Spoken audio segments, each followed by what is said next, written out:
Hi guys, and thanks for joining me. Today I'm going to be talking about some of my drummer vinyl album sleeves and records. I've mentioned them before, and obviously I'm a vinyl collector, you can tell, because I've always got stuff dotted around the flat, which sometimes people say, oh, you just do that for camera, but honestly, anyone who comes around the flat knows I've always got these records out and about. That's just how it is when you live with a vinyl collector. And every time I move flat or house, I think, why have I got all these records as I'm lugging them in? But 2 days, 3 days later, I'm back on eBay or checking Rave from the Grave or other record shops, World of Echo, and trying to buy some more records. So there you go. So I've just picked out like a fistful of these albums. Now, I collect all sorts of records, all different styles and so on. But there was something about the romanticism of being, you know, that time when I started at 9 years old to 16, 18 years of age, where I would be fixated, like a lot of us were, with rhythm and Modern Drummer, because as I remember, they were the only two drum mags. And I'll be looking through them and, you know, going to assembly music in Bath or Bath Music Centre and picking up, you know, loads of brochures and leaflets about new kits, and you'd buy a pair of sticks and then just shove your bag full of all these pamphlets and stuff.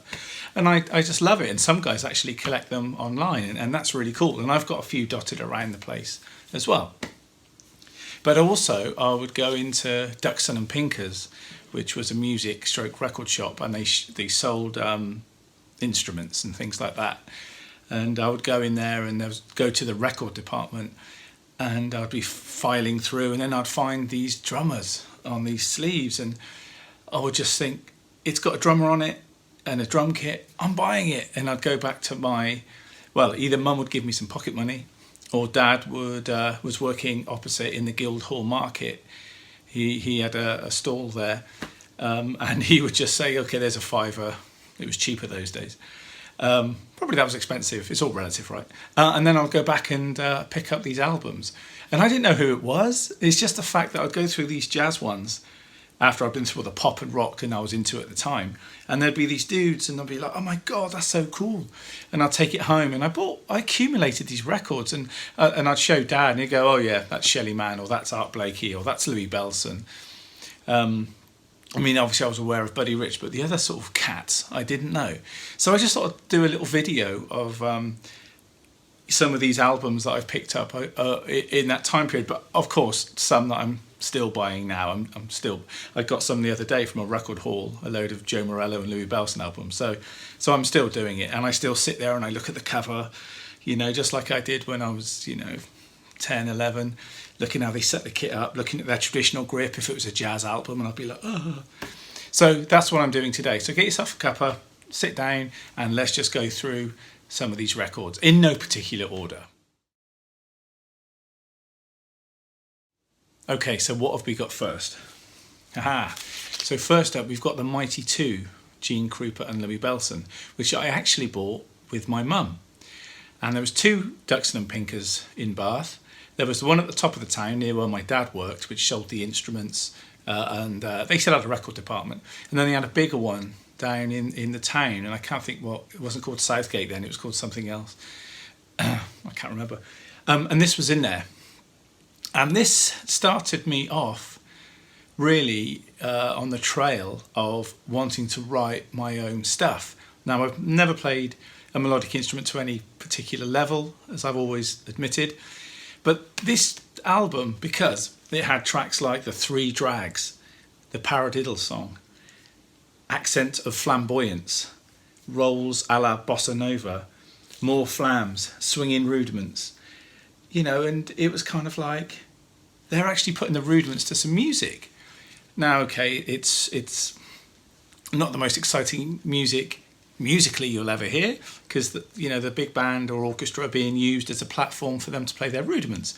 But I just thought, yes, they're actually making a tune about a rudiment. So as well as being Gary Newman and trying to form my own band with friends with, you know, Winfield guitars and sticks on, you know, boxes and stuff like that, I was also trying to write little pieces around my rudiments about Ratamacues and so on, and it kind of is still being reflected now in all of my pad videos in a way, And I guess in a lot of my drum performances, when I give them titles or which isn't that rare, everyone calls something, but you know, conceptual stuff sometimes, or sometimes just like double strokeology or flammology, like I've done. If you go back a little bit on this YouTube channel, you'll see loads of those videos. So this is kind of the start of that. And the drumming, of course, is brilliant. These two stellar players. But again, I used to look at this cover and look at Gene up here and look at that and think, oh, what's he doing there? How's that working? And same with Louis. And sometimes, I mean, this is right, but sometimes the art people at these record companies didn't know, so they'd put the photos the wrong way round and things like that, which is always a bit weird. But anyway, so that's the first one. And I didn't realise there was an EP of this, which I wasn't going to show you now, but I will, because it seems a good juncture and a good time to do it. And also, I had somebody write to me a little while ago saying you shouldn't have these plastic sleeves on your records. And I've since found that's true. So don't worry, all of these will be off at some point, I promise, you vinyl fans out there. I didn't realise there was an EP. Thanks to Des Whiten, who's a really great drummer and a good friend of mine. I went out and sought this on eBay, I think. And this is just an EP, 2 tracks on each side of tracks from that album, which is great. So there's that. What's next? Oh, Max Roach, Drums Unlimited. Again, as a young drummer, how can you not get fixated by these pictures of his feet and stuff like that? I think it's brilliant. It just makes me want to play drums. I see this and I get excited. This album's brilliant. Let me just take off the plastic sleeve, and this is why you shouldn't have these plastic sleeves, because they sweat and they stick to the cover. This is classic. It's got the drum also waltzes on it. Drums Unlimited for Big Sid, which I think Ian Palmer did a version of the other day, which you should go and check out on Instagram. Ian Palmer Drums, brilliant player. Anyway, so there's that. Maybe I should take the plastic sleeves off now as I go. Yeah, just a great record. There are band performances, but the 3 tracks I just mentioned are solo performances. And I think Max wrote the book when it come to solo drum performances that weren't just fat drum solos, but melodic lines and so on. This is a proper sleeve. They should be in these. This is one I bought for my dad. He was a massive Shelley Man fan, and this was actually signed by Shelley. And I bought this for one of his birthdays. I can't remember. And I put it in a frame for Dad as well, and he had it up on his wall in his office in the latter part of his life. But that's a great album. I don't think I've ever played it, actually, but that cover's great. Look at that. Awesome. And Shelley Man, obviously a great drummer. And I'm going to take the plastic sleeve off here as I go. Okay, next. I mean, God, these companies like Riverside and Blue Note, you know, they were all over the cover art, and did a great job. And this album here, remember, I was just picking it up because I liked the cover. I didn't really know who he was, so I'll take it home and imagine how I lucked out with every album I bought. Unbelievable. So Caravan, Art Blakey, and as I say, I used to sit with the practice pad and have these records kind of like I've got now. I haven't really changed much. I'd have them out and I'd be looking at them for inspiration as I was sat there doing my rudiments and stuff. It was going back down memory lane. Oh, I know this is a classic. I'm not going to say that because they're all classics. Crouppin' Rich, this cover as well. And actually, I always wanted a yellow sweater. Anyway, I used to look at the differences in their drum kits and so on, as well as listening to how they were playing, because obviously their playing was similar in some ways, but obviously massively different. And this isn't an original. These are repressing some of these, but some of them are originals. And this is great, you know, Jazz at the Philharmonic got these two playing together, and it's such a shame that was never filmed, the original one, because I know there's the one with Sammy Davis Jr., but that's not the same thing. Another one here, my dad's favourite drummer, Shelley Man. This album's got 2 titles, I can't think what the other one is, but My Son the Jazz Drummer, it was kind of a sentimental reason I bought that, really.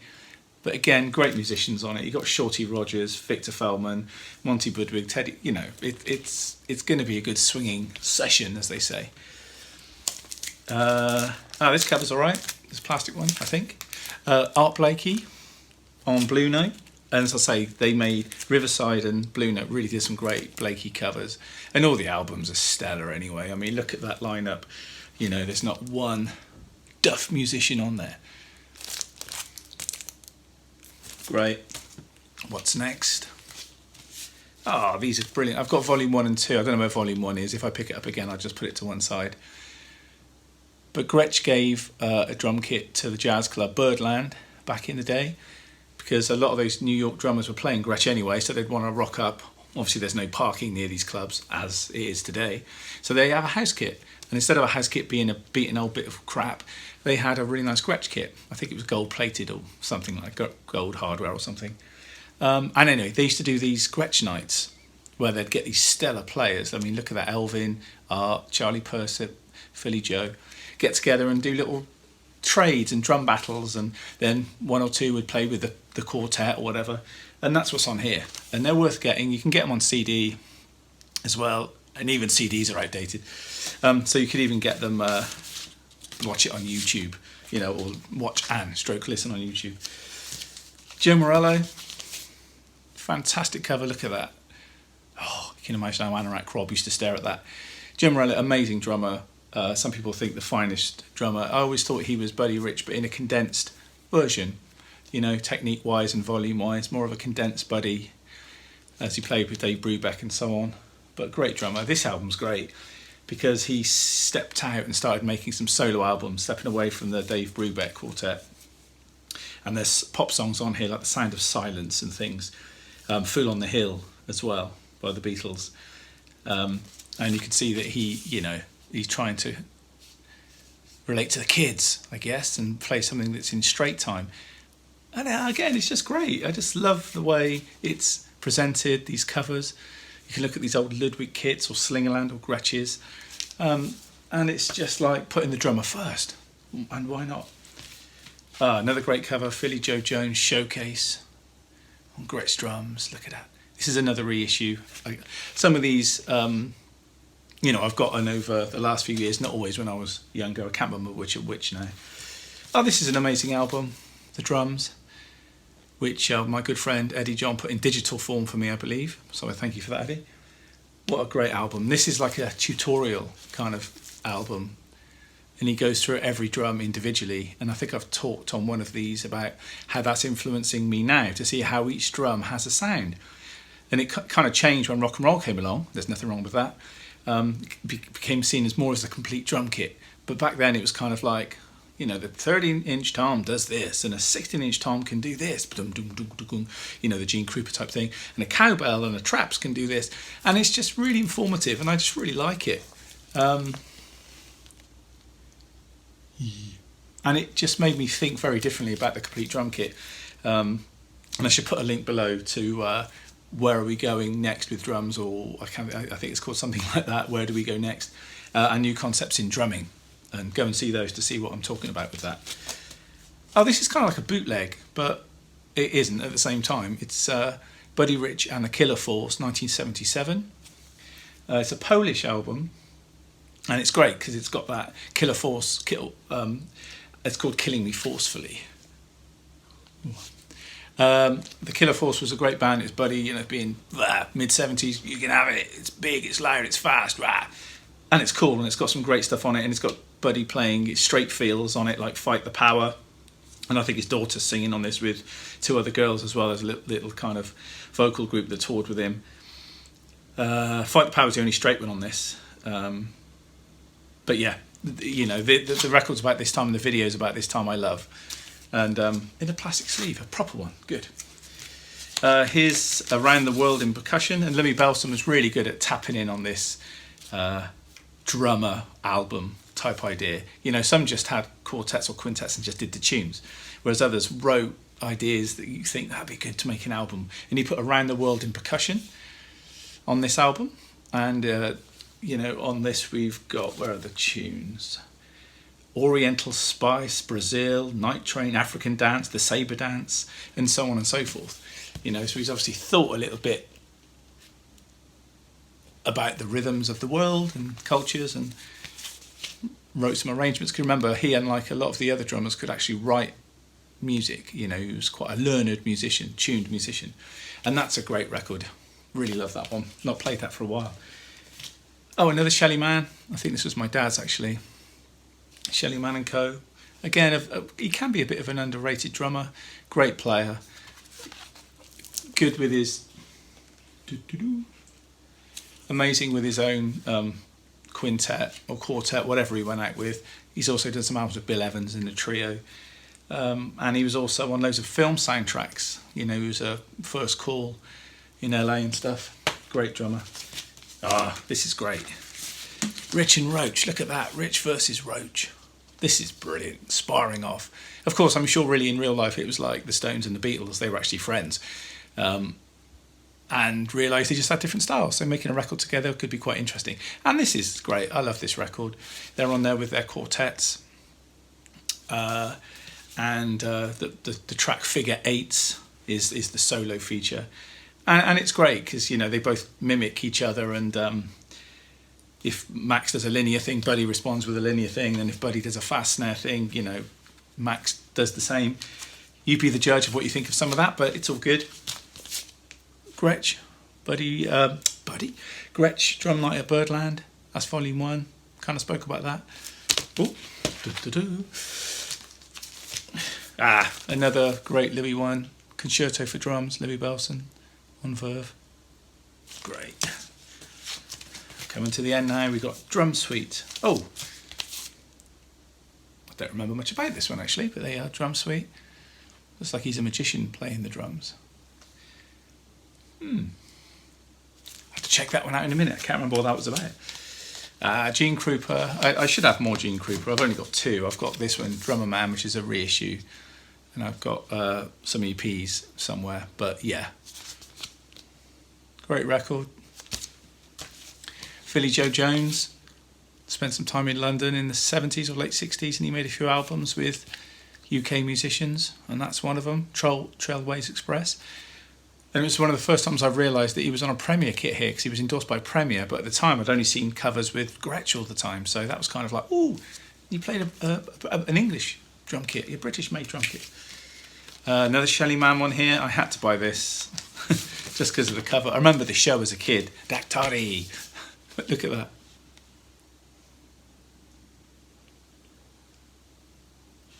Brilliant. Daktari, Shelley Man. It was a great TV show. I remember it growing up, and he obviously did the music with his quintet. It might have been slightly larger by that point. Some of these I just have to play again because I've not played them for years. Some of them. Oh, this is sweet. My dad bought me this. He'd come home one day, and after some of those other covers, I saw this, and I was like, I'm not really sure about this, Dad. He said, check it out. Sandy Nelson in the 50s. He said, I bought you loads of jazz records. Check this out. This guy was cool. He was making 45s, and you could go into milk bars and, you know, it'd be like a mini little Gene Krupa type drum solo, but with a backbeat with guitars and stuff. And it was brilliant. And he was right. It's cool. And Sandy Nelson there. All the hits are on there, like Teen Beat, Drums on My Beat, Drumming Up a Storm, Let There Be Drums, and Then There Were Drums. Everything's drums. Let's bring it back, guys. Drummerama. Another Louis Bellson. Again, he clearly had this down, this drummer album trick down, man. He knew drummers were going to be checking out, what floor tom is that? What hi-hats are that? You know. Joe Jones Trio. Joe Jones, an amazing drummer. Very, very slick and stylish. The way he used to look at the camera and make little faces as he was playing, you know, it was just brilliant. And this is a great trio album. I just love his playing. It's so flamboyant. It's just, check that album out. It's great. You can get it as a download now and all that business. Another Joe Morello one. Don't remember much about this one, but it's with a big band, I think. And I quite like his playing with the big band. I think he suits a small band more, but he certainly's got the chops to do it. So, Joe Morello. I don't even know what that one's called. Just Joe Morello. All right, coming to the end. Oh, this is brilliant. Buddy Rich and Louis Bellson together. This is great because I think it's with a Japanese big band, I think. And side 1, there's obviously the intro with the big band, and they set the tune up, and then it's all drum solo. Then it fades out. You turn over to side 2, put the needle on, as it comes in, it fades back in again from where you left off. And it's brilliant because I remember reading this, and on the back it says, check how Buddy responds to Louis Bellson's double bass drum playing, but just with one bass drum. So you hear Louis, it's just quite fast at that point, and Buddy with one going. Anyway, it's a great record. And Louis Belson, as I've said before, I did meet him and I saw him live, and his technique was just beautiful. And again, I don't believe who's better or best. They're just brilliant. All these drummers are great. They're just fantastic, and they're all worth checking out. They all brought something to the table. Max Roach, getting near the end now. Oh yeah, that was stuck on badly there. Survivors. This is interesting because he does it with a string quartet, as I remember, and it's just really interesting. And Max was always doing sort of artistic things, trying to move the drums forward and in different ways rather than just sticking with quintets and or big bands or orchestras. He was trying to look at different things. So this is with strings. String quartet, and it's just a really interesting record if you can find it. Survivors, really good. I really liked it. It's really, really hip. I mean, I do have other albums by all these artists, some in the 70s and 80s, like that one, but the covers weren't as cool, but I thought that one was still okay with his Ludwig kit at the time, 5p. Dear John C for Coltrane. Alvin Jones, love that cover. I love this finish. This white satin finish. I had a Slingland snare in it once and I sold it, and I wish I never did. This is a great record, obviously a tribute to John Coltrane.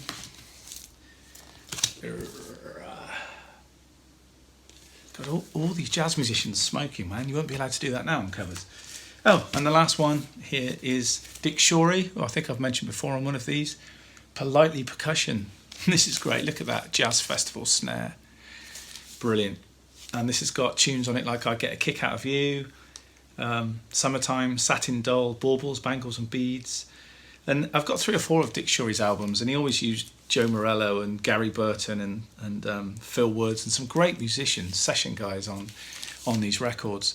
And they're just light, easy, kind of, it's like a more hip James Last. And of course, if you're younger, you won't know who James Last is, but it's a band leader that had an orchestra, stroke rock band within the orchestra, or jazz band, and they used to play popular hits of the time, plus some swing tunes and light, easy listening tunes anyway, and this is kind of part of that, and I just love that cover. So as I say, I have got more of these albums dotted around, but these are the ones that I just kind of pulled out. And finally, singles or EPs. Hi-Fi Drums, Woody Herman's Heard, with Buddy Rich as a guest, and that, I read something. It was a great solo on this, on Skinned and Skinned Again, and it is brilliant. So there was that. That is original. And the Baby Dodds, he was another one like Max who did drum solos that were hits, if you like. Spooky Drums, Rudiments with Drumstick, Nerve Beat, Maryland, My Maryland, and Tom Tom Workout. And he very famously invented the foot muffle, where you just put your foot up literally on your floor, Tom, stand up and put your foot up on it and play it and take it on and off as a muffle. Baby Dodds, genius, amazing drummer. Gene Krupa, the driving Gene Krupa. He looks like a French painter.